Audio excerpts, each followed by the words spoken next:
ફ્રીઝમાં જગ્યા હોય એટલે સામાન ભરતા જ જાઓ. જો તમે પણ આવું કરતા હો તો સાવધાન.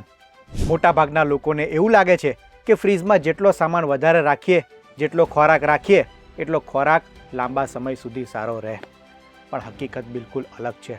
ફ્રીઝમાં વધુ સામાન રાખવાથી ન માત્ર વીજળી વધુ વપરાય છે, પરંતુ લાંબા ગાળે ખોરાક પર પણ તેની માઠી અસર થાય છે. ખોરાક એ બગડી શકે છે. કઈ રીતના અને ફ્રીઝને વાપરવાની યોગ્ય રીત શું છે તે આજના વિડીયોમાં જાણીશું. તે પહેલાં વીટીવી ડિજિટલની ચેનલને સબસ્ક્રાઈબ કરો.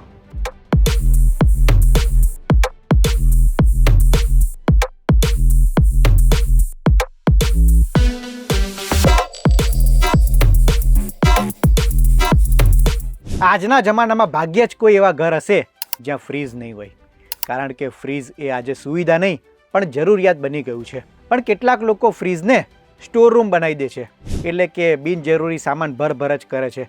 ફ્રીઝ એટલું બધું ભરાઈ જાય કે ફ્રીઝનું બારણું ખોલતા કેટલોક સામાન નીચે પડે છે. પણ આ વસ્તુ એ ફ્રીઝ માટે નુકસાનકારક છે. આનાથી ફ્રીઝની કુલિંગ સિસ્ટમ પર સીધી અસર પડે છે. પરિણામે વીજળીનું બિલ વધારે આવે છે. આ ઉપરાંત ઓવરલોડ ફ્રીઝથી શું નુકસાન થાય છે તેની વાત કરીએ. ફ્રીઝમાં વધુ પડતો સામાન ભરવાથી ઠંડી હવા એ ફરતી ઓછી થઈ જાય છે. ફ્રીઝની અંદર હવાનું સર્ક્યુલેશન અટકી જાય છે. પરિણામે કેટલીક વસ્તુઓ બગડી જાય છે. ફ્રીઝમાં વધારે વસ્તુ ભરવાથી કુલિંગ જાળવવા માટે કમ્પ્રેસરને વધુ સમય સુધી ચલાવવું પડે છે, જેના કારણે એનર્જી કન્ઝપ્શન વધી જાય છે, જેની સીધી જ અસર વીજ બિલ પર પડે છે. કમ્પ્રેસર સતત કામ કરતું હોવાથી તેની કાર્યક્ષમતા ઘટી જાય છે અને લાંબા ગાળે રિપેર અથવા રિપ્લેસમેન્ટની જરૂર પડે છે. એટલે કે ફ્રીઝ પાછળ તમારો ખર્ચ વધી જાય છે. આ ઉપરાંત ફ્રીઝમાં જે સ્થળે તમે ખોરાક રાખ્યો છે ત્યાં યોગ્ય કુલિંગ ન થાય તો બેક્ટેરિયા વધુ ઝડપથી ફેલાય છે અને આની સીધી જ અસર એ ખોરાક પર પડે છે. ખોરાક બગડી જાય છે. ખાસ કરીને રાંધેલો ખોરાક છે, દૂધ, દહીં, આ ઉપરાંત નોનવેજ વસ્તુ પર આની અસર વધુ થાય છે. ત્યારે સવાલ એ થાય છે કે ફ્રીઝનો યોગ્ય ઉપયોગ કેવી રીતના કરવો? તો ફ્રીઝને એ 100% ભરવાના બદલે 70થી 80% ભરો. 20થી 30% જગ્યા ખાલી રાખો. આનાથી હવાનું સર્ક્યુલેશન સારી રીતના થાય છે અને ખોરાક લાંબા સમય સુધી સારો રહી શકે છે. આ ઉપરાંત ગરમ ખોરાક સીધો જ ફ્રીઝમાં ન મૂકો. તેને થોડીવાર બહાર મૂકો, થોડો ઠંડો થવા દો અને ત્યારબાદ ફ્રીઝમાં મૂકો. ફ્રીઝનું તાપમાન 3થી 5 ડિગ્રી વચ્ચે રાખો અને ફ્રીઝરનું ટેમ્પરેચર -18 ડિગ્રી આસપાસ રાખો. આ તાપમાન ખોરાકને સુરક્ષિત રાખવા માટે યોગ્ય મનાય છે.